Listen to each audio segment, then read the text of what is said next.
The PCS studies में आपका स्वागत है। फ्रेंड्स, आज हम लोग डिस्कस करने वाले हैं मॉडर्न बिहार हिस्ट्री। इससे पहले हम लोगों ने polity, economy, geography, science and technology का लेक्चर ऑलरेडी देख लिया है। हम लोगों ने एंशियंट इंडिया का और आर्ट एंड कल्चर का जो लेक्चर है बीपीएससी से रिलेटेड वो देख लिया है। डेटा इंटरप्रिटेशन एंड एसे का कंटेंट अपलोडेड है टेलीग्राम में। फ्रेंड्स, द पीसीएस स्टडीज़ एक टेलीग्राम और यूट्यूब चैनल है जिसके द्वारा 17 बीपीएससी मेंस की तैयारी कम्प्लीटली फ्री ऑफ कॉस्ट करवाई जा रही है और ऑलमोस्ट 90% से ज़्यादा सिलेबस कंप्लीट हो चुका है। सिर्फ मॉडर्न इंडिया या मॉडर्न बिहार बचा हुआ है। तो आइए आज से हम लोग स्टार्ट करते हैं रिवॉल्यूशन ऑफ 1857 एंड बिहार। तो 1600 से 1746 तक जो ईस्ट इंडिया कंपनी है वो सिर्फ एक कॉमर्शियल एंटिटी था। उसके द्वारा कोई भी पॉलिटिकल एक्टिविटी उतना ज़्यादा कुछ नहीं किया जा रहा था। लेकिन 1746 के बाद से फिर जो फर्स्ट कर्नाटिक वॉर जो स्टार्ट होता है उसके बाद से फिर जो ईस्ट इंडिया कंपनी वो पॉलिटिकल एंटिटी बनने लगता है और 1757 के बाद बैटल ऑफ प्लासी के बाद तो वो कम्प्लीटली एक पॉलिटिकल एंटिटी बन जाता है। 1857 का जो रिवॉल्ट था उसे कहा जाता है first unified demonstration of Indian feelings against east India company. और ये जो वॉर है ये स्टार्ट होता है हमारे बिहार में। पहले जो आउटकम होता है इसका या जो रिवॉल्ट का वो था रोहिणी विलेज देवघर में, जो कि 12 जून 1857 को स्टार्ट होता है, जिसमें 30th रेजिमेंट के जो हेड ऑफ द कमांड रहते हैं वो मेजर नॉर्मन लेस्ली, उसे किल कर दिया जाता है बाय 3 आर्मी पर्सनल और उन 3 आर्मी पर्सनल्स को फिर बाद में हैंग कर दिया जाता है। सेकंड जो होता है रिवॉल्ट वो था पटना में 19 जून 1857 को। इसमें जो पटना के डिविजनल कमिश्नर रहता है विलियम टेलर, उसके द्वारा 3 मुस्लिम लीडर्स जो हमारे मेन लीडर्स थे बिहार के उन्हें अरेस्ट कर लिया जाता है, जो थे मोहम्मद हुसैन, अहमदुल्ला और वैजुल हक। इनके ऊपर चार्जेस था कि ये वहाबी मूवमेंट को एक्सप्रेस कर रहे थे और इस मूवमेंट को बैन कर दिया जाता है फिलहाल के लिए। तीसरा जो था वो हुआ था पटना में ही 3 जुलाई 1857 को। यहाँ पे क्या हुआ था कि एक लोकल बुक सेलर थे जिनका नाम था पीर अली, उन्होंने पटना सिटी चौक को कैप्चर कर लिया था और जो डिप्टी ओपीएम एजेंट थे बिहार के मेजर लॉयल उन्हें किल कर दिया गया था। तो कमिश्नर ऑफ जो पटना थे विलियम टेलर, उनके द्वारा हार्श स्टेप्स लिया गया और 7 जुलाई 1857 को पीर अली को हैंग कर दिया गया। जो नेक्स्ट जो आउटक्राई हुआ था 1857 का बिहार में वो हुआ था मुजफ्फरपुर में 25 जुलाई 1857 को। इसमें क्या हुआ था, सोल्जर्स जो थे उन्होंने मर्डर कर दिया था मेजर होल्म्स को और 30 जुलाई को मार्शल लॉ लगा गया था पटना डिवीज़न में, यानी कि सारण, तिरहुत, चंपारण, पटना, बिहार शरीफ और शाहाबाद में। उसके बाद क्या होता है, दानापुर में 25 जुलाई 1857 को 3rd regiment of Danapur revolt कर देता है और एंटर करता है Jagdishpur and elected Kunwar Singh as leader. और फिर नेक्स्ट क्या होता है, कुंवर सिंह जो है बिहार के लीडरशिप को संभाल लेते हैं। वहीं साउथ बिहार में अगर हम लोग देखें कि उस समय साउथ बिहार में क्या हो रहा था, तो रांची डिस्ट्रिक्ट में ठाकुर विश्वनाथ सहदेव जो छोटा नागपुर के महाराजा थे उनके द्वारा और उनके दीवान पांडे गणपत राय के द्वारा रिवॉल्ट को लेड किया जा रहा था और सोल्जर ऑफ रामगढ़ बटालियन जो थे वो रांची में लड़ रहे थे ईस्ट इंडिया कंपनी से। वहीं हजारीबाग में 30 जुलाई 1857 को सोल्जर्स रिवॉल्ट कर देते हैं और बंगलो ऑफ प्रिंसिपल असिस्टेंट को जला देते हैं। वहीं रांची में ही डोरंडा में नादिर अली और जयमंगल पांडे रिवॉल्ट को लेड करते हैं और ओरमांझी जो कि रांची में ही है वहाँ उमराव सिंह और ट्राइबल ग्रुप्स जो है शेख भिखारी के अंडर में लीड करते हैं। वहीं पलामू में नीलांबर पीताम्बर और चाईबासा में लोकल लीडर्स ऑफ पोराहाट और चक्रधरपुर के लीड करते हैं। तो ये साउथ बिहार में चल रहा था।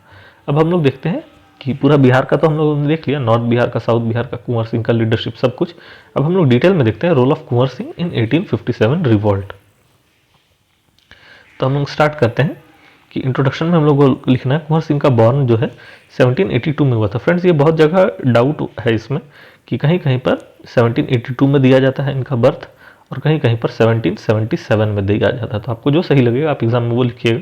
ये दोनों दिया जाता है, बहुत जगह अलग अलग देखने को मिलता है।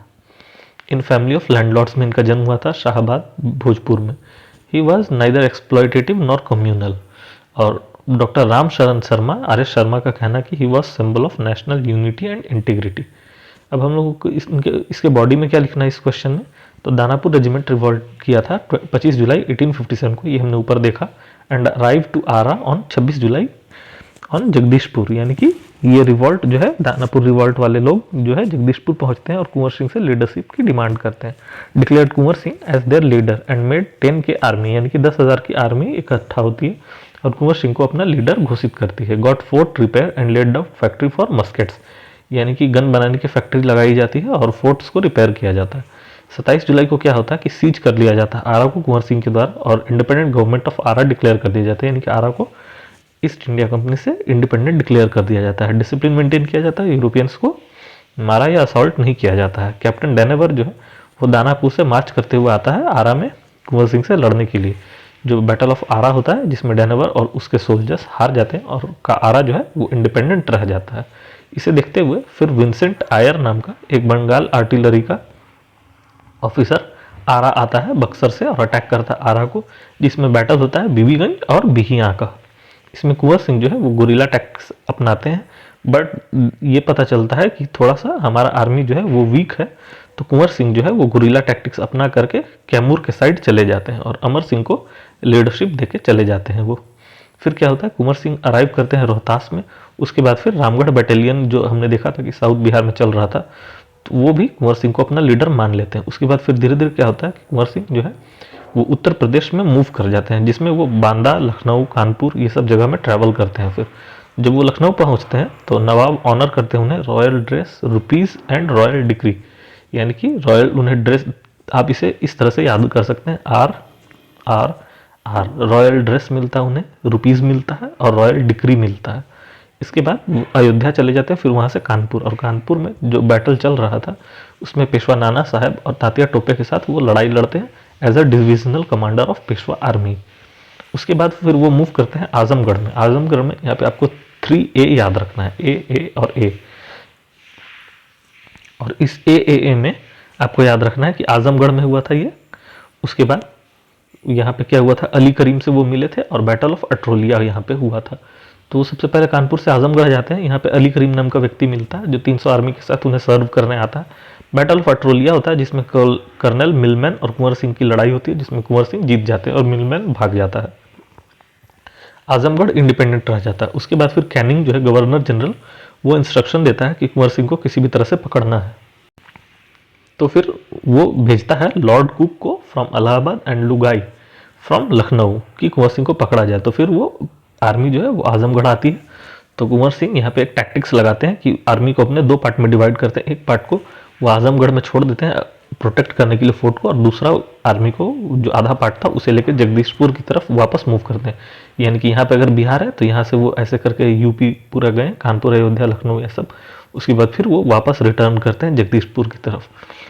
तो वो आजमगढ़ में आधा आर्मी को छोड़ के वापस रिटर्न करते हैं, जिसमें डगलस नाम का जो व्यक्ति रहता है वो कुंवर सिंह को फॉलो करते रहता है। और वही जो गंगा पार करने के टाइम पे वही डगलस जो है वो गोली चला देता है, जिससे कुंवर सिंह का हाथ इंजर्ड हो जाता है और फिर हाथ काटना पड़ता है। लास्ट जो लड़ाई होता है कुंवर सिंह का वो ली ग्रैंड के साथ होता है, जिसमें ली ग्रैंड डिफीट हो जाता है और बहुत ज़्यादा घायल हो जाने का कारण 24 अप्रैल 1858 को कुंवर सिंह जी का डेथ हो जाता है।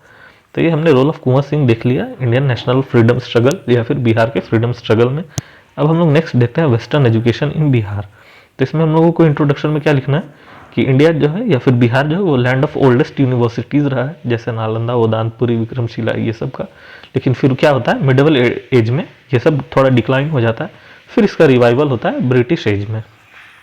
तो इसके बॉडी में हम लोग को लिखना है कि प्री ब्रिटिश एरा में संस्कृत और पर्शियन 2 लैंग्वेज पॉपुलर थे इंडिया में, जिसमें कि 4 तरह के स्कूल या फिर हायर एजुकेशन के मिलते थे हमें स्कूल्स। पहला था पाठशाला और दूसरा था चतुष्पदी। पाठशाला जो होता था वो लोअर स्कूल होता था या मिडिल स्कूल, और चतुष्पदी जो था वो हायर एजुकेशन के लिए जाना जाता था, या फिर हाई स्कूल हम लोग बोल सकते हैं, या कॉलेज, इस तरह का कुछ। और उसी तरह से पर्शियन लैंग्वेज में मिडिल स्कूल जो होता था वो होता था मकतब, और हायर स्कूल जो होता था वो होता था मदरसा। इस तरह से इस टाइप का कैटेगराइजेशन हम लोग के इंडिया में मिलता था ब्रिटिश से पहले। उसके बाद जब ब्रिटिशर्स आते हैं तो उनके द्वारा सर्वे किया जाता है 1837 और 38 में, जो कि एडम के द्वारा किया जाता है, विलियम एडम के द्वारा। तो इसमें बताया जाता है कि करीब 1 लाख प्राइमरी एजुकेशन स्कूल यानी कि पाठशाला और मकतब पाए जाते हैं 15 लाख विलेजेस में बिहार और बंगाल में, यानी बिहार बंगाल में करीब 1 लाख स्कूल्स हैं, ऐसा कहा जाता है। और मॉडर्न एजुकेशन बिगैन करता है 1820-30s में, जो कि मैक्यूले माइन्यूट आता है विलियम बेंटिंग के द्वारा जो लाया जाता है। अब हम लोग देखते हैं ओरिजिन कैसे होता है। तो 1781 में हम लोग जानते हैं वॉरेन हेस्टिंग के द्वारा कलकत्ता मदरसा को स्टैब्लिश किया जाता है। वहीं 1791 में संस्कृत कॉलेज स्टैब्लिश किया जाता है वाराणसी में। 1813 में चार्टर एक्ट के द्वारा 1 लाख का प्रोविजन किया जाता है कि हर साल 1 लाख रुपए खर्च करेगी British company education in India में। वहीं 1817 में कलकत्ता कॉलेज को स्टैब्लिश करते हैं राजा राम मोहन रॉय इंग्लिश एजुकेशन के लिए। 1835 में क्या होता है, ओरिएंटलिस्ट और एंग्लिसिस्ट कंट्रोवर्सी होता है, यानी कि ब्रिटिश ऑफिसर्स जो थे वो 2 पार्ट में डिवाइड हो गए थे। एक का कहना था कि इंडियंस को एजुकेशन इंडियंस की ही लैंग्वेज में दिया जाना चाहिए, वो ओरिएंटलिस्ट थे। और एक सेक्शन था ब्रिटिशर्स का जिनका कहना था कि इंडियंस को एजुकेशन इंग्लिश लैंग्वेज में दिया जाना चाहिए, वो थे एंग्लिसिस्ट। इनके द्वारा कंट्रोवर्सी होती है, यानी कि बहुत ज़्यादा डिबेट होता है। उसके बाद फिर निकल कर आता है मैक्यूले माइन्यूट या फिर डाउनवर्ड फिल्ट्रेशन थ्योरी। इसमें कहा जाता है कि लोअर एजुकेशन जो है या मिडिल स्कूल वाला एजुकेशन वो लोकल लैंग्वेज में दिया जाना चाहिए और हायर एजुकेशन जो है वो इंग्लिश में दिया जाना चाहिए। गवर्नमेंट जो है वो नेग्लेक्ट करती है मास एजुकेशन को, यानी सभी को एजुकेट नहीं किया जाएगा, सिर्फ जिससे ब्रिटिशर्स को फायदा हो सिर्फ उसे ही एजुकेट किया जाएगा। तो first modern western education establish होता है स्कूल पटना में 1835 में। उसके बाद फिर पूर्णिया में स्टैब्लिश होता है 1835 में। उसके बाद आरा छपरा और बिहार शरीफ में स्टैब्लिश होता है। तो आप इसे इस तरह से याद रख सकते हैं, 1835 में पी और पी में यानी पटना पूर्णिया में, लेटर फिर ABC आरा बिहार शरीफ और छपरा में स्टैब्लिश होता है। 1844 में कंपलसरी कर दिया जाता है English education for government employment, जिसके कारण लोग इंग्लिश एजुकेशन सीखने लगते हैं। 1854 में वुड्स डिस्पैच आता है जिसे मैग्ना कार्टा कहा जाता है इंग्लिश एजुकेशन इन इंडिया का, यानी इंग्लिश एजुकेशन को ब्रिटिशर्स जो हैं वो प्रमोट करते हैं। यूनिवर्सिटीज सेटअप होता है इंडिया में प्रेसिडेंसीज में, 3 प्रेसिडेंसीज में, यानी कि कलकत्ता, बॉम्बे और मद्रास। यहाँ पे 3 यूनिवर्सिटीज खोले जाते हैं 1857 में। और पटना में 1863 में पटना कॉलेज खोला जाता है जो एफिलिएटेड था पहले कलकत्ता यूनिवर्सिटी से। और 3 फिर जिला स्कूल खोले जाते हैं देवघर, मोतिहारी और चाईबासा में 1863 में। यानी 1863 में 2 काम हुए थे बिहार में। एक तो पटना कॉलेज खुला जो कि एफिलिएटेड था कलकत्ता यूनिवर्सिटी से, और दूसरा जिला स्कूल 3 खोले गए देवघर, मोतिहारी और चाईबासा में। उसके बाद क्या होता है, एजुकेशन जो है वो शिफ्ट कर जाता है 1870 में प्रोविंसेस को, यानी कि अब प्रोविंसेस जो है वो एजुकेशन को संभालेंगे। तो क्या होता है कि प्राइमरी एजुकेशन सफ़र करता है क्योंकि प्रोविंसेस के पास उतना ज़्यादा फाइनेंस था नहीं। हंटर कमीशन आता है 1882 में और उसका कहना था कि प्राइमरी और सेकेंडरी एजुकेशन को प्रमोट किया जाना चाहिए। वहीं रैलिक कमीशन था 1902 का, उसका रिकमेंडेशन था यूनिवर्सिटी से रिलेटेड, और उसी रिकमेंडेशन के बाद आता है इंडियन यूनिवर्सिटी एक्ट 1904। 1930 में ब्रिटिशर्स एक एजुकेशन पॉलिसी रेजोल्यूशन लेके आते हैं जिसमें गवर्नमेंट रिफ्यूज़ कर देती है कि सबको हम एजुकेशन नहीं प्रोवाइड कर सकते, बट हम लोग कोशिश करेंगे कि इलिटरेसी को रिमूव कर दिया जाए, ये ब्रिटिशर्स का कहना था। उसके बाद सैडलर कमीशन आता है 1917-18 में, और ये रिव्यू करता है एंटायर एजुकेशन को, और स्कूल कोर्सेज को प्रिपेयर किया जाता है स्टूडेंट्स को ताकि स्टूडेंट्स यूनिवर्सिटी तक पहुंच सकें, ऐसा इसका कहना था। फिर अब हम लोग देखते हैं कि पटना यूनिवर्सिटी स्टैब्लिश होता है 1917 में। 1917 में एक और काम होता है कि पीजी डिपार्टमेंट खोला जाता है पटना कॉलेज में ह्यूमैनिटीज़ के लिए, यानी कि हिस्ट्री, पॉलिटिकल साइंस, ये सब चीज़ों के लिए पीजी डिपार्टमेंट खोला जाता है पटना कॉलेज में, और पटना यूनिवर्सिटी स्टैब्लिश होता है 1917 में। 1919 में क्या होता है, फिजिक्स और केमिस्ट्री की पढ़ाई स्टार्ट हो जाती है पटना कॉलेज में, और 1927 में पटना साइंस कॉलेज स्टैब्लिश होता है। हार्टॉग कमीशन जो 1929 में था उसका कहना था कि only deserving student should go to higher education या फिर कॉलेज।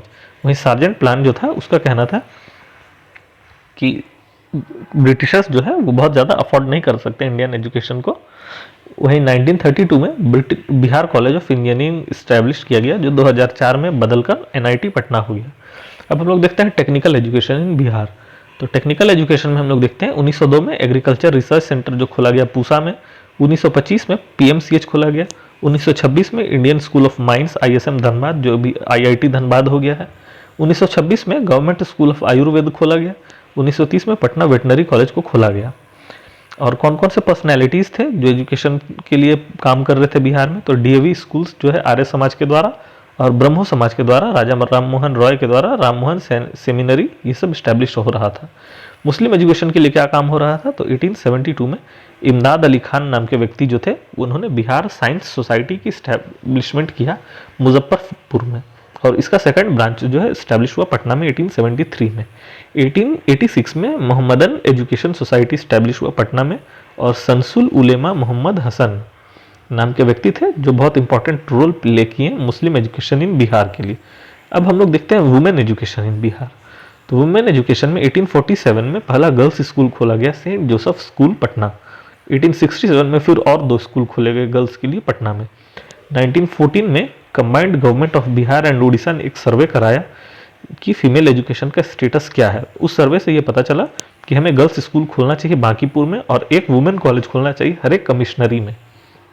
1927 के सर्वे में ये पता चला कि सिर्फ 0.7% गर्ल्स जो है वो अटेंड कर रहे हैं स्कूल बिहार और उड़ीसा में। हार्टॉग कमीशन का कहना था कि only 1.6 lakh girls of 25 lakh attending schools. Higher education जो है वो बहुत लो है, और 1940 में पटना वुमेन्स कॉलेज को खोला गया। अब हम लोग देखते हैं टेक्निकल एजुकेशन, जो साइंटिफिक या टेक्निकल एजुकेशन इन बिहार, तो उसमें था टीएनबी कॉलेज को खोला गया भागलपुर में 1883 में, और बिहार नेशनल कॉलेज या बीएन कॉलेज को खोला गया पटना में 1897 में। एलएस कॉलेज जो लंगट सिंह कॉलेज जो है मुजफ्फरपुर में 1899 में खोला गया। एग्रीकल्चरल यूनिवर्सिटी पूसा में स्टैब्लिश हुआ 1902 में, और पटना साइंस कॉलेज 1927 में, पटना यूनिवर्सिटी 1917 में। अब हम लोग देखते हैं evolution of British policy on education. तो ये बहुत सिंपल था कि ब्रिटिशर्स सिर्फ चाहते थे कि इंडियंस को उतना ही बेनिफिट मिले जिससे कि उनको बेनिफिट हो सके। मास एजुकेशन वो सपोर्ट नहीं करते थे। उसके बाद फिर वो वुमेन एजुकेशन को नेग्लेक्ट किए। फाउंडेशन ऑफ एडमिनिस्ट्रेशन वो चाहते थे, बेसिकली इंग्लिश एजुकेशन देना चाहते थे। ये सब कुछ बेसिक प्रोविजंस थे। आइए अब हम लोग देखते हैं सीडीएम एंड बिहार, यानी कि सिविल डिसओबीडियंस मूवमेंट और बिहार। तो गांधी जी ने सॉल्ट लॉ को ब्रेक किया था 6 अप्रैल 1930 में, और जवाहरलाल नेहरू जो थे वो टूर करते हैं बिहार में सारण, चंपारण, मुजफ्फरपुर में 31 मार्च से लेकर 3 अप्रैल 1930 तक। और ये सोर्स ऑफ इंस्पिरेशन था पीपल के लिए, यानी कि जब जवाहरलाल नेहरू जी का मार्च होता है बिहार में, तो इससे क्या होता है कि पब्लिक जो है वो इंस्पायर्ड हो जाती है कि उन्हें भी सीडीएम में पार्टिसिपेट करना है। सबसे पहले सीडीएम मूवमेंट जो है स्टार्ट होता है हमारे स्टेट में सारण, चंपारण से 15 अप्रैल 1930 को। सेकंड जो होता है वो 16 अप्रैल को पटना में स्टार्ट होता है, जिसमें वॉलंटियर्स प्रोसीड करते हैं नखलस पिंड जो कि मंगल टैंक के पास है पटना में, और एट्रोसिटीज़ किया जाता है पुलिस के द्वारा वॉलंटियर्स के ऊपर। बहुत सारे लोग घायल होते हैं, जिसमें अब्दुल बारी, राजेंद्र प्रसाद, जेबी कृपलानी, ये सब लोग घायल हो जाते हैं। उसी तरह से भागलपुर में क्या होता है कि जो लोकल वॉलंटियर्स थे वो लाठी खेलना स्टार्ट करते हैं, जिसे ब्रिटिशर्स इलीगल घोषित कर दिया जाता है। उनके कैंप को तोड़ दिया जाता है, जिससे कि क्या होता है कि 5 जो न्यूली इलेक्टेड मेंबर्स थे लेजिस्लेटिव काउंसिल के, वो रिजाइन कर देते हैं। वहीं मुंगेर में श्री कृष्णा सिंह जो थे वो एजिटेशन करते हैं नंद कुमार सिन्हा के साथ में, और छपरा में जेल में रिफ्यूज कर देते हैं जो प्रिजनर्स थे वो to use foreign clothes and protest naked, हड़ताल। वहीं हम लोग बिहार में देखते हैं ओवरऑल क्या हो रहा था। तो चौकीदारा एक्ट को किया जा रहा था कि वो लोग पे नहीं करेंगे। कांग्रेस जो है उसे इलीगल घोषित कर दिया गया था 30 जून 1930 को। राजेंद्र प्रसाद जी को अरेस्ट कर लिया गया था 1930 में, और 6 महीने के लिए जेल में डाल दिया गया था। फायर्स ब्रेकआउट हुआ था मोतिहारी, दरभंगा, मुजफ्फरपुर में, और हरिजन सेवक संघ के ब्रांचेस खुले थे बिहार में। उसके बाद हम लोग देखते हैं quit India movement and Bihar. तो 8 अगस्त 1942 को बॉम्बे में क्विट इंडिया मूवमेंट स्टार्ट होता है डू और डाई के स्लोगन के साथ। 9 अगस्त को क्या होता है, सभी जो मेजर लीडर्स थे उन्हें अरेस्ट कर लिया जाता है। डीएम ऑफ पटना जो थे उस समय WG आर्चर, उसने अरेस्ट कर लिया राजेंद्र प्रसाद जी को और बांकीपुर जेल में उन्हें रखा था। एडवोकेट जनरल बलदेव सहाय रिजाइन कर देते हैं। फूलन प्रसाद शर्मा, श्री कृष्ण सिंह और अनुग्रह नारायण सिन्हा ये लोग अरेस्ट हो जाते हैं। 11 अगस्त 1942 को क्या होता है कि कुछ स्टूडेंट्स जो थे वो मार्च करते हैं नेशनल फ्लैग के साथ, और वो चाहते हैं कि पटना सेक्रेटेरिएट पे वो फ्लैग होस्ट करें। लेकिन जो डीएम ऑफ पटना जो था WG आर्चर, उसने ऑर्डर कर दिया था फायरिंग, जिसमें 7 जो हमारे स्टूडेंट्स थे वो डाई हो जाते हैं। और 12 अगस्त को कंप्लीट स्ट्राइक होता है पटना में, और जगत नारायण लाल जो है वो ऑर्गेनाइज करते हैं मीटिंग और डिसाइड करते हैं कि रिपल कर दिया जाए गवर्नमेंट को। पटना जो है कुछ दिनों के लिए उसका संपर्क पूरा नेशन से टूट जाता है, और बहुत ज़्यादा आउटक्राई होता है पटना में। अप्रूव कर दिया जाता है रेलवे को, डैमेज कर दिया जाता है टेलीग्राफ वायर को, पुलिस स्टेशन को जला दिया जाता है। इस तरह की कुछ घटनाएं होती हैं। लार्ज स्केल अरेस्ट होता है बिहार में, इम्प्रिजनमेंट, विपिंग, टॉर्चर, ये सब कुछ होता है। और इसी में क्या होता है, जयप्रकाश नारायण 9 नवंबर 1942 को हजारीबाग जेल से वो भाग जाते हैं, और इनके साथ जो थे वो 5 लोग जाते हैं। वह राम नंदन मिश्रा, योगेंद्र शुक्ला, सूरज नारायण सिंह, गुलाब सोनार और शालीना पांडे। ये 5 लोग जयप्रकाश नारायण जी के साथ चले जाते हैं जेल से भागकर। अब हम लोग देखते हैं जयप्रकाश नारायण जी का क्विट इंडिया मूवमेंट में क्या रोल था। तो 9 नवंबर 1942 में दिवाली के दिन वो हजारीबाग जेल से फ्ली करते हैं और इनके साथ जो 5 लोग थे हम लोगों ने नाम जान लिया। Government took preventive steps and उनके साथ वाले जो लोग थे जैसे राम नारायण सिंह, कृष्ण बल्लभ सहाय और सुखलाल सिंह को भागलपुर जेल में शिफ्ट कर दी थी ताकि वो ना भाग जाए। और गवर्नमेंट जो है वो 5,000 का इनाम रखती है जयप्रकाश नारायण, योगेंद्र शुक्ला और रामनंदन मिश्रा के ऊपर। और जब ये 5 लोग और जयप्रकाश नारायण टोटल 6 लोग जो है वो गया पहुंचते हैं तो ये 2 ग्रुप्स में बंट जाते हैं। पहला ग्रुप जो है वो नॉर्थ बिहार की तरफ चला जाता है और दूसरा ग्रुप जो है वो बनारस की तरफ चला जाता है।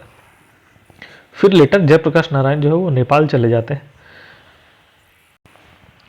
नेपाल चले जाते हैं और राम मनोहर लोहिया जी के साथ आज़ाद दस्ता नाम का एक गुरिल्ला बैंड स्टैब्लिश करते हैं। लेकिन लेटर क्या होता है कि सभी को अरेस्ट कर लिया जाता है। फिर क्या होता है कि जयप्रकाश नारायण जी को अरेस्ट करके अमृतसर से और फिर जेल में डाल दिया जाता है। अब हम लोग देखते हैं, हम लोगों ने देख लिया जयप्रकाश नारायण जी का क्या रोल था क्विट इंडिया मूवमेंट में। अब हम लोग देखते हैं आज़ाद दस्ता का क्या रोल था। तो आज़ाद दस्ता का हम लोग देखते हैं इंट्रोडक्शन में हम लोग को लिखना क्रूशियल रोल था। जयप्रकाश नारायण इसे ऑर्गेनाइज किए थे, फॉर्म हुआ था ये और इम्प्लीमेंट हुआ था रिवॉल्यूशनरी एक्टिविटीज़ के लिए। और इसका बैकग्राउंड क्या था कि वर्ल्ड वॉर 2 चल रहा था, ब्रिटिश टायरनी चल रहा था, क्विट इंडिया मूवमेंट चल रहा था। आज़ाद दस्ता जो एस्टैब्लिश होता है 1943 में, जयप्रकाश नारायण हजारीबाग जेल से भाग जाते हैं। ये सब हम लोग इसके बैकग्राउंड में लिख सकते हैं। स्टेप्स क्या हुआ था कि स्केप किए थे 5 लोगों के साथ, फॉर्म किए थे 1943 में नेपाल तराई में। और कौन कौन लोग थे इनके साथ, तो जयप्रकाश नारायण, सूरज नारायण सिंह, विजया जो कि सिस्टर थी पटवर्धन के। उसी तरह से हेडक्वार्टर जो था ये बनाया गया था बकरों का टप्पी में, जो कि नॉर्थ ऑफ जलेश्वर नाम का एक जगह है नेपाल में, वहाँ था। जो लोग थे इनके साथ वो थे जयप्रकाश नारायण, विजया, राम मनोहर लोहिया, सरदार नित्यानंद सिंह। नेपाल में ये ऑल इंडिया सेंटर्स बनाते हैं और जयप्रकाश नारायण जो है वो कांग्रेस के ऑल इंडिया कांग्रेस कमेटी से रिजाइन कर देते हैं और आज़ाद दस्ता को प्रमोट करने लगते हैं। काम क्या हो रहा था इसमें, तो राम मनोहर लोहिया जो थे वो डायरेक्टर थे रेडियो और पब्लिक डिपार्टमेंट के। 3 और इन्होंने कैंप्स बनाया था बिहार में, ट्रेनिंग कैंप्स आज़ाद दस्ता का, और इसमें ट्रेनिंग जो देते थे वो थे नित्यानंद सिंह जो थे वो। और पहला कैंप जो था उसमें 35 लोगों को ट्रेनिंग दिया गया था। और ये कहाँ बनाया गया था कैंप, तो भागलपुर, पूर्णिया और मुंगेर में। और इसका ऑब्जेक्टिव क्या था कि आर्म्स को यूज़ करना है, डिसरप्ट करना है गवर्नमेंट को, अप्रूव करना है रेल ट्रैक, ये सब कुछ इसमें इनका रोल था। और डिक्लाइन इसका क्यों हो गया आज़ाद दस्ता, क्योंकि ब्रिटिश ने बहुत ज़्यादा हेवी रिप्रेशन किया और नेपाल गवर्नमेंट के साथ मिलकर सभी को अरेस्ट कर लिया और फिर जेल भेज दिया, इसीलिए मूवमेंट फिर डिक्लाइन कर गया। अब हम लोग देखते हैं growth of press in Bihar. तो मॉडर्न प्रेस जो है बिहार में वो स्टैब्लिश हुआ और फ्लरिश किया लिटरेसी आने के बाद। यानी कि जैसे बंगाल से अलग, मतलब कि जैसे ही बिहार में एजुकेशन मॉडर्न स्टार्ट हुआ, स्कूल एंड कॉलेजेस खोले गए, लोग एजुकेट हुए, तो फिर उन्हें ज़रूरत लगा कि हमारे स्टेट में भी प्रेस होना चाहिए। तो फिर धीरे धीरे प्रेस स्टार्ट होता है हमारे स्टेट में। तो जो पहला न्यूज़पेपर था वो गवर्नमेंट के द्वारा लाया गया था और विलियम टेलर जो हमने देखा 1857 वाला, तो वही विलियम टेलर जो कमिश्नर ऑफ पटना थे उन्हीं के द्वारा ये स्टार्ट किया गया था पहला न्यूज़पेपर, जो कि उर्दू लैंग्वेज में था और उसका नाम था अखबार ए बिहार 1856 में। अब हम लोग देखते हैं हिंदी न्यूज़पेपर्स कैसे इस्टेब्लिश हुआ। तो पहला हिंदी वीकली जो था 1872 में बिहार बंधु के नाम से इस्टेब्लिश हुआ और इसे इस्टेब्लिश करने वाले थे M.M. भट्ट और K.R. भट्ट। पहला हिंदी जो डेली था वो था सर्व हितैषी 1890 में। हिंदी बिहारी नाम का एक न्यूज़पेपर था वो इस्टेब्लिश हुआ 1913 में। दैनिक बिहारी जो है वो न्यूज़पेपर था, उसने रेस किया इशू ऑफ इंडिगो प्लांटर्स इन चंपारण। बंदी, कैदी और कारागार नाम का मैगजीन्स निकाला जाता था सिविल डिसोबीडियंस मूवमेंट में, जेल में बंद कैदियों के द्वारा हजारीबाग में। आर्यावर्त जो था वो ट्रांसलेटेड फॉर्म था किसका, तो इंडियन ओपिनियन न्यूज़पेपर का। और प्रदीप जो था वो हिंदी एडिशन था सर्च लाइट नाम के न्यूज़पेपर का। अब हम लोग देखते हैं इंग्लिश न्यूज़पेपर्स कौन कौन से थे। तो पहला जो था वो था बिहार हेराल्ड 1875 में बाई गुरु प्रसाद सेन। उसी तरह से इंडियन क्रॉनिकल था 1881 में पटना से जो छपता था। बिहार टाइम्स जो था उसने डिमांड किया separation of Bihar from West Bengal. और सर्च लाइट जो था वो था सचिदानंद सिन्हा जी के द्वारा। मदर लैंड नाम का न्यूज़पेपर चलाया गया मजहर उल हक जी के द्वारा। उसी तरह अब हम लोग देखते हैं उर्दू न्यूज़पेपर्स कौन कौन को था। तो पहला उर्दू डेली जो था वो नूर उल अनवर था, जो कि आरा से छपता था मोहम्मद हाशिम जी के द्वारा। और सदा ए आम नाम का न्यूज़पेपर एक और था। तो ये हमने न्यूज़पेपर्स के नाम कहाँ से छपते थे, कौन छापते थे, ये सब हम लोगों ने देख लिया। अब इनका रोल क्या था।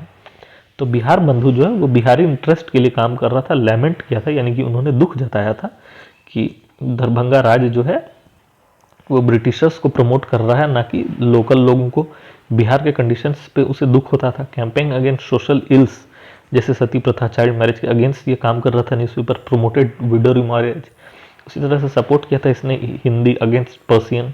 ये सब इस न्यूज़पेपर का काम था। वहीं बिहार हेराल्ड नाम का न्यूज़पेपर ने किया था कि showed peasant cause, famine, flood, यानी कि ये किसानों के लिए, मजदूरों के लिए, गरीबी, भूखमरी, उसके बाद बाढ़, सूखा, इन सब इश्यूज को ये उठाता था अपने न्यूज़पेपर में। इलिटरेसी अमंग रूरल मासेज के बारे में ये चर्चा करता था। बिहारी नाम का न्यूज़पेपर था। इनका ओपिनियन था कि बिहारी लोगों को एजुकेट किया जाए और बिहार को सेपरेट किया जाए बंगाल से। कास्ट गैजेट जो है वो कास्ट को इम्प्रूवमेंट करने के लिए था कि कास्ट जो है वो एम्पावर हो अपने कास्ट को, और उसमें जो सोशल इविल्स हैं उसे हटाया जाए।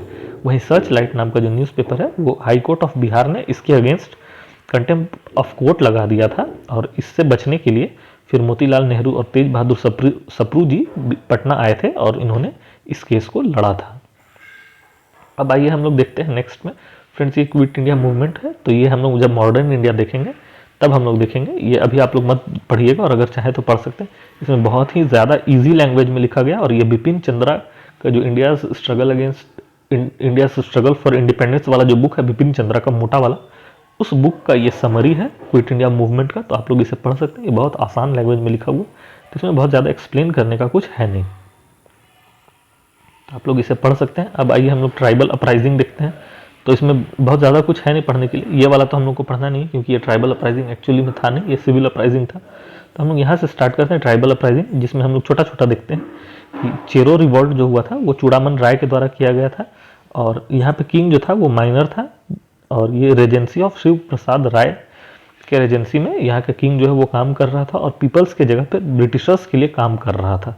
तो जो चेरो सरदार जो रहता है भूषण सिंह, ये लेड करता है रिवॉल्ट को। और इसमें क्या होता है कि लेफ्टिनेंट जो रहता है ई रॉकशीट, वो मार्च करते हैं पलामू में, और भूषण सिंह को अरेस्ट कर लेते हैं और हैंग कर दिया जाता है। तो यही था चेरो रिवॉल्ट, यानी कि चेरो के जो राजा थे चूड़ामन राय, वो किंग जो थे वो इम्पोर्टेंट टाइप के किंग थे थोड़ा, और जो शिव प्रसाद राय जो है उसके रीजेंसी में काम करते थे चूड़ामन राय, और लोगों की भलाई की जगह ब्रिटिशर्स के बारे में ये सोचता था, जिसके कारण क्या होता है भूषण सिंह नाम का व्यक्ति जो है रिवॉल्ट कर देता है, और रॉकशीट नाम का जो ब्रिटिश जो मिलिट्री मैन था वो इसे हरा देता है और हैंग कर दिया जाता है 1802 में। उसी तरह अब हम लोग देखते हैं तमाड़ रिबेलियन। तमाड़ जो है वो रांची में स्थित एक जगह है, यहाँ पे रिबेलियन होता है 1771 में, किंग और लैंडलॉर्ड जो है वो सब्जुगेट कर दिए गए थे ईस्ट इंडिया कंपनी के द्वारा, और एक्सप्लॉइट किया जा रहा था ट्राइबल्स को, जिसके कारण ओराव ट्राइब जो है वो रिवॉल्ट को लेड करता है। इसमें इश्यूज जो थे वो मेजर इश्यूज थे, इन्फ्लक्स ऑफ ट्रेडर्स, लॉस जो हो रहा था, पेटी ऑफिशियल्स, ये सब जो परेशान करते थे उसके कारण।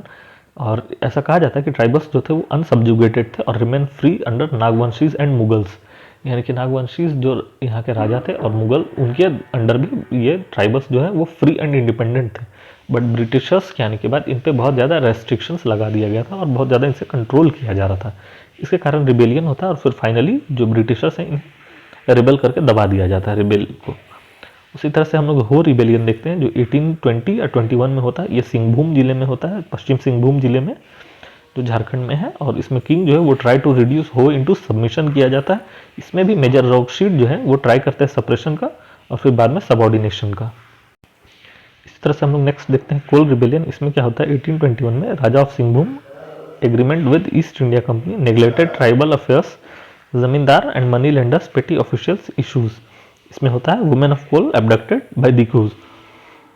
राजा जो है वो इनकम्पिटेंट था, डू नथिंग। इमीडिएट केस क्या था कि abduction of wife of Surya Munda of Bangaon by Zafar Ali Khan, जिसके कारण ये रिबेलियन स्टार्ट होता है, पूरे एरिया में फैल जाता है।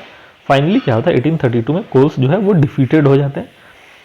और यही था असेसमेंट क्या होता है ईस्ट इंडिया कंपनी के द्वारा कि ट्राइबल्स जो है वो बहुत ज़्यादा अपराइजिंग कर रहे हैं और इन्हें पूरी तरह से कंट्रोल या कर्व करके नहीं रखा जा सकता, तो इनके लिए सेपरेट एरियाज डिक्लेयर कर दिया जाता है रेगुलेटिंग एक्ट 13 के द्वारा, और इन्हें सेपरेट एरिया दिया जाता है और इनसे लगान वसूल किया जाता है। तो ये कुछ बेसिक था। उसी तरह से भूमिज रिबेलियन है। फ्रेंड्स इतना ज़्यादा डिटेल में कभी एग्जाम में आएगा नहीं, इसीलिए आप लोग इसे उतना मत पढ़िएगा। ये इसी तरह हम लोग देख लेते हैं। भूमिज रिबेलियन है जो कि स्टार्ट किया गया था बाड़भूम नाम के जगह में, माधव सिंह वस दीवान, इस तरह से था। इसमें गंगा नारायण सिंह जो है वो लीड किए थे इस रिबेलियन को। उसी तरह से हम लोग देखते हैं खरवड़ रिबेलियन जो था वो स्टार्ट किया गया था भागीरथी माझी के द्वारा। और बिरसा मुंडा वाला हम लोग ऑलरेडी देख लिए हैं, मतलब देखेंगे मॉडर्न इंडिया में। उसी तरह टाना भगत मूवमेंट जो है वो उरांव ट्राइब के द्वारा था, और इसका इंपॉर्टेंस इतना था, आपको सिर्फ याद रखना कि ये नॉन वायलेंट प्रोटेस्ट था, इसमें वायलेंस नहीं था, ये नॉन वायलेंट प्रोटेस्ट था टाना भगत वाला। तो बस हमें ये देखना, ये माइंड मैप है, ये आप लोग देख सकते हैं कि ट्राइबल्स मूवमेंट जो है वो हम लोग फेज वाइज अगर एग्जाम में लिखे तो ज़्यादा मार्क्स आएगा। जैसे फेज 1 में 1857 से पहले का, फेज 2 में 1857 के बाद का, फेज 3 में जो था वो नेशनल मूवमेंट में जो इंटीग्रेटेड था, जैसे टाना भगत, बिरसा मुंडा, ये वाला। फेज 4 में हम लोग देखते हैं इंडिपेंडेंस के बाद जो ग्रीवांसेस के लिए ट्राइबल्स के मूवमेंट होते हैं वो। या फिर ट्राइबल्स मूवमेंट को हम इस तरह 3 पार्ट में भी डिवाइड करके देख सकते हैं, ईस्टर्न इंडिया में कौन कौन से हुए, वेस्ट में और साउथ में, इस तरह से हम लोग देख सकते हैं। अब हम लोग नेक्स्ट देखते हैं पीजेंट मूवमेंट इन बिहार। तो पहला होता है चंपारण मूवमेंट, जो कि महात्मा गांधी जी के द्वारा लेड किया जाता है, 3 कठिया सिस्टम के अगेंस्ट था। Peasant had to cultivate and grow indigo on 3 kattha of land of every bigha. ये इशू था, owners had more benefit from indigo production. इसमें क्या होता है कि जर्मनी के द्वारा एक केमिकल कलर्स बनाया जाता है जिससे कि इंडिगो मार्केट कोलैप्स कर जाता है, और लोग इससे और ब्रिटिशर्स भी इससे छुटकारा पाना चाहते थे, जिसके लिए ब्रिटिशर्स एक कंडीशन रखते हैं कि एक काइंड ऑफ मनी उन्हें पे करना है, जिसके बाद उन्हें इंडिगो प्लांटेशन नहीं करना पड़ेगा। और वो रेंट जो था वो बहुत हाई था, जिसके कारण लोग प्रोटेस्ट कर रहे थे। तो इसके अगेंस्ट ब्रज किशोर प्रसाद जो है, उन्होंने लखनऊ कांग्रेस सेशन जो हुआ था 1916 में, उसमें ये प्रपोजल रखा था कि एक कमेटी बनाई जाए और इंडिगो प्लांटर्स के प्लाइट को चेक किया जाए। और यहीं पे राजकुमार शुक्ला जी जो है वो गांधी जी से रिक्वेस्ट करते हैं चंपारण आने के लिए। तो गांधी जी जो है वो मुजफ्फरपुर आते हैं पटना से विजिट करने के बाद, और मीट करते हैं बिहार प्लांटर्स एसोसिएशन के मिनिस्टर को, जिसका नाम रहता है JM विल्सन। तो विल्सन जो है वो पूरी तरह से रिफ्यूज कर जाता है गांधी जी को किसी भी तरह का हेल्प देने के लिए। तो फिर गांधी जी नेक्स्ट जाते हैं कमिश्नर ऑफ तिरहुट के पास, जो कि रहता है मोर्शेड। मोर्शेड जो है वो गांधी जी की बातों पर विश्वास ही नहीं करता और बोलता है कि बिहार में ऐसा कोई प्रॉब्लम ही नहीं है।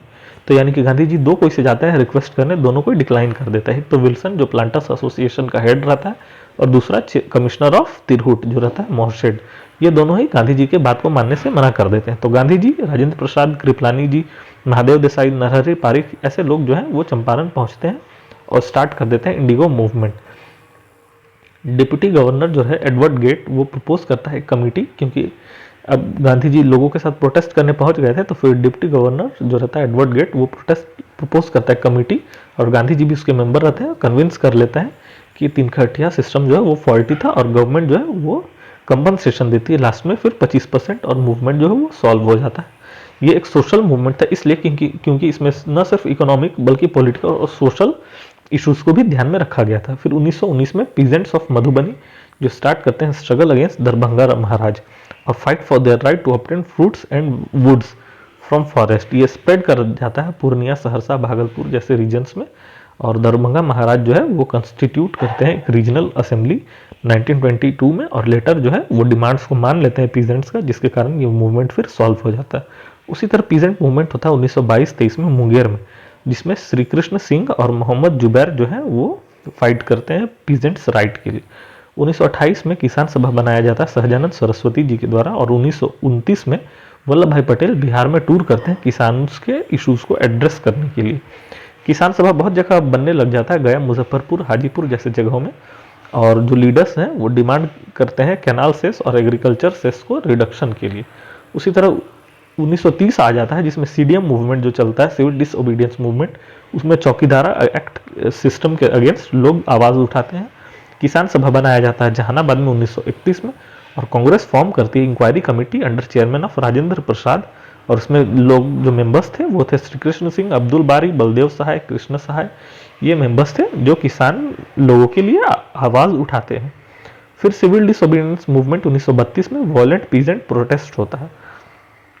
1933 में क्या होता है, 17 असेंबलीज अटेंड किए जाते हैं सहजानंद सरस्वती जी के द्वारा, और 1936 में ऑल इंडिया किसान सभा बनाया जाता है स्वामी सहजानंद सरस्वती जी के लीडरशिप में, जिसे कांग्रेस का सपोर्ट रहता है और सोशलिस्ट लीडर्स का सपोर्ट रहता है, जिसमें मेंबर्स हो जाते हैं 2,50,000, और क्लोज कोऑर्डिनेशन रहता है किसान सभा और कांग्रेस का। लेटर क्या होता है कि अभी हम लोग जो देख रहे हैं कि क्लोज कोऑर्डिनेशन था किसान सभा और कांग्रेस का, 1937 के इलेक्शन के बाद कांग्रेस जो है वो थोड़ा सा पीजेंट्स को भूल जाती है, जिससे पीजेंट्स जो है वो चिढ़ जाते हैं और कांग्रेस से फिर वो अलग हो जाते हैं। डिस्ट्रिक्ट कांग्रेस कमिटीज जो रहती हैं चंपारण, सारण, मुंगेर की, वो आस करते हैं कि उन्हें किसान मूवमेंट में पार्टिसिपेट नहीं करना है। अदर किसान लीडर जो रहते हैं वो करयानंद शर्मा, राहुल संकृत्यायन, पंचानंद शर्मा, यदुनंदन शर्मा, ये लोग जो है किसान मूवमेंट को लीड करते हैं। 1938 में क्या होता है कि बहुत बड़ा डेमोन्स्ट्रेशन होता है पटना में किसानों का, और 1 लाख किसान इसमें पार्टिसिपेट करते हैं। सपोर्ट करते हैं ये लोग बरहैया ताल पीजेंट्स के राइट्स का और जमींदारी अबोलिशन का। करयानंद शर्मा इसमें सपोर्ट करते हैं, यदुनंदन शर्मा गया में सपोर्ट करते हैं, राहुल संकृत्यायन पीजेंट्स को अनवारी नाम के क्षेत्र में सपोर्ट करते हैं। 1945 में क्या होता है, movement to rejuvenate in parts of Bihar and continue until zamindari system was abolished all together. 1945 में जमींदारी सिस्टम को अबॉलिश करने के लिए मूवमेंट होता है। किसान मूवमेंट का क्रिटिसिज्म क्या है कि किसान जो है वो ब्रिटिश लैंडलॉर्ड और जमींदार के अगेंस्ट थे, ना कि कांग्रेस के। बट कांग्रेस जो है वो लग रहा था पीजेंट्स को कि वो लैंडलॉर्ड्स का सपोर्ट कर रही है, इसीलिए कांग्रेस से थोड़ा ये लोग अलग हो गए थे। और बहुत इसमें इशू क्या लगता है कि स्मॉल पीजेंट्स जो लेबरर्स थे उनके इशू को रेज नहीं किया गया था पीजेंट मूवमेंट के द्वारा, और landlords join hand with Britishers to suppress movement.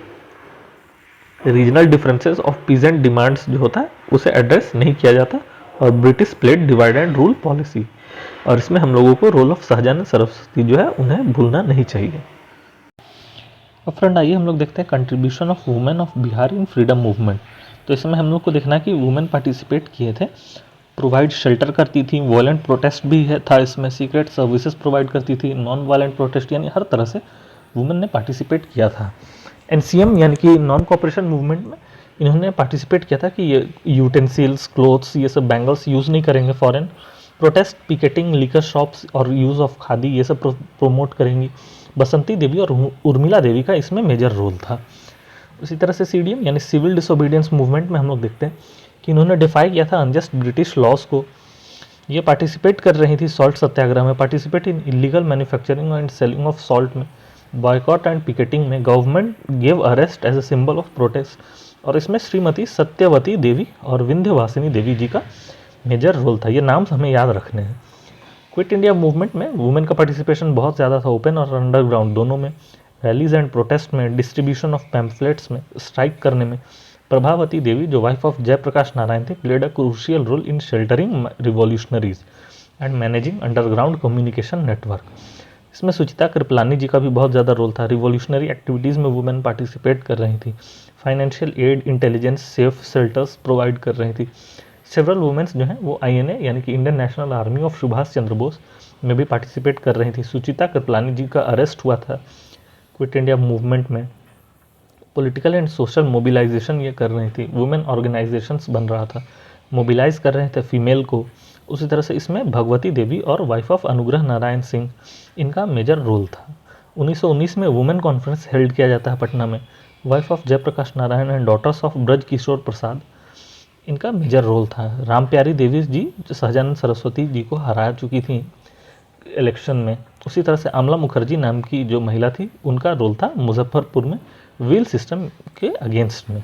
अब हम लोग नेक्स्ट देखते हैं तारापुर फायरिंग, जो 15 फरवरी 1932 को हुआ था तारापुर नाम की जगह में, जो मुंगेर में है। ब्रिटिशर्स ने ओपन कर दिया था फायर अंडर अनआर्म्ड प्रोटेस्टर्स, कि अनआर्म्ड प्रोटेस्टर्स जो थे उनके अगेंस्ट फायर कर दिया गया था।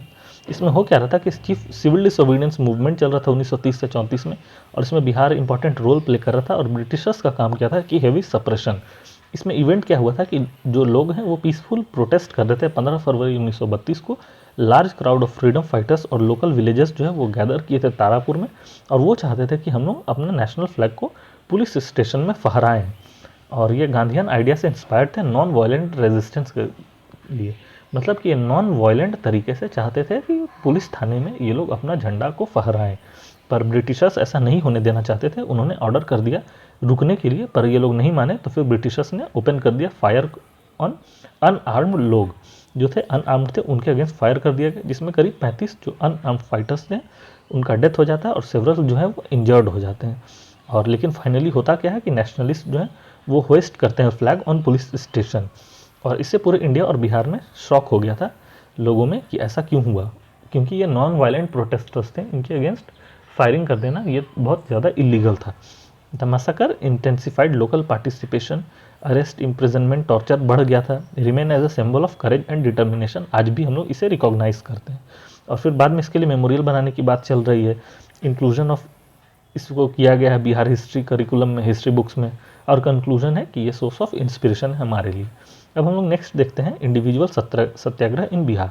तो ये कब हुआ था? तो महात्मा गांधी जी के द्वारा लॉन्च किया गया था वर्ल्ड वॉर 2 के समय में। कांग्रेस डिमांड कर रही थी स्वराज और non cooperation with war effort. इसका ऑब्जेक्टिव क्या था कि opposition to British war policy, assert करना राइट्स और फ्री स्पीच। उसी तरह से ये टेस्ट कर रहे थे ब्रिटिश का रिस्पांस कि वर्ल्ड वॉर के समय में ब्रिटिश कैसा रिस्पांस करती है। और ये एक छोटी लड़ाई थी बड़ी लड़ाई की प्रिपरेशन के लिए, यानी क्विट इंडिया मूवमेंट के प्रिपरेशन के लिए। इसमें मेथड ऑफ प्रोटेस्ट क्या था कि लोग जो है वो एक स्पीच देंगे और उसके बाद खुद से वॉलेंटरीली अरेस्ट देंगे ब्रिटिश गवर्नमेंट को कि आओ मुझे अरेस्ट कर लो, इस तरह से। और ये इंडिविजुअली था, यानी इसमें ग्रुप एक्टिविटी नहीं था, इंडिविजुअल एक्टिविटी था, और ये वॉलेंटरी इन नेचर था। जो मेजर लीडर्स जो थे इंडिविजुअल सत्याग्रह के बिहार में वो थे पटना में डॉक्टर राजेंद्र प्रसाद और श्री कृष्ण सिंह। इनका मेथड था कि ये स्पीच दे रहे थे और पब्लिक गैदरिंग को प्रमोट कर रहे थे। मुजफ्फरपुर में अनुग्रह नारायण सिंह जो है वो कर रहे थे पिकेटिंग और प्रोटेस्ट। भागलपुर में योगेंद्र शुक्ला जी कर रहे थे, और गया में लोकल लीडर्स जो है वो कर रहे थे। ब्रिटिशर्स का क्या रिस्पॉन्स था कि इन्होंने थाउजेंड्स ऑफ वॉलंटियर्स को अरेस्ट कर लिया था, प्रेस सेंसरशिप लगा दिया था और सर्विलांस को बढ़ा दिया था। इम्पैक्ट क्या हुआ इसका बिहार में कि एंटी ब्रिटिश सेंटीमेंट जो है वो बढ़ गया और लोग जो है वो प्रिपेयर्ड हो गए, और यही प्रिपेयरनेस काम आया क्विट इंडिया मूवमेंट में। ब्रिटिशर्स जो है वो रिप्रेस कर रहे थे बहुत ज़्यादा। इसका रीज़न था कि ये लिमिटेड सक्सेस क्यों हुआ, बहुत ज़्यादा सक्सेसफुल था नहीं इंडिविजुअल सत्याग्रह। इसका कारण था कि इसमें मास मूवमेंट नहीं था, ये इंडिविजुअली लेड मूवमेंट था, वॉलेंटरी नेचर था, पब्लिक पार्टिसिपेशन कम था इसमें। वर्ल्ड वार 2 चल रहा था, इसीलिए ब्रिटिशर्स जो है वो हैवी हैंडेड इसमें काम किए, बहुत ज़्यादा सप्रेशन हुआ, अरेस्ट हुआ। कंक्लूजन क्या है कि इससे जो है हमें एक सीख मिला, और हम लोग फिर राजेंद्र प्रसाद और कृष्ण सिंह जैसे लीडर्स जो है वो उभर कर आए, और क्विट इंडिया मूवमेंट में बहुत अच्छा पार्टिसिपेशन हुआ हमारे स्टेट का। अब हम लोग ये फिलॉसफी वाला टॉपिक है कि सुभाष चंद्र बोस का क्या थिंकिंग था, आइडियोलॉजी था। उसी तरह से फिर इसमें हम लोग देखेंगे कि नेक्स्ट हम लोग देखते हैं ये 4 पेज का, उसका जयप्रकाश नारायण जी का क्या आइडियोलॉजी था, सोशलिस्ट आइडियोलॉजी राम मनोहर लोहिया जी का क्या था, और राजेंद्र प्रसाद जी का क्या था। तो ये 4 व्यक्तियों का आइडियोलॉजी है। फ्रेंड्स, आप लोग इसे खुद से पढ़ लीजिएगा। अगर आपको कहीं पर डाउट होगा तो आप मुझे बताइएगा, मैं आपको हेल्प कर दूंगा। फ्रेंड्स, द पीसीएस स्टडीज़ के द्वारा आज बिहार का ये पार्ट 1 हिस्ट्री का नोट्स कंप्लीट कर लिया गया। कल हम लोग इसका पार्ट 2 देखेंगे। तो द पीसीएस स्टडीज़ चैनल में आपका जुड़ने के लिए थैंक यू। अगर आपको कंटेंट अच्छा लग रहा होगा तो आप लोग लाइक, शेयर और सब्सक्राइब कर सकते हैं। Thanks for watching. Thank you.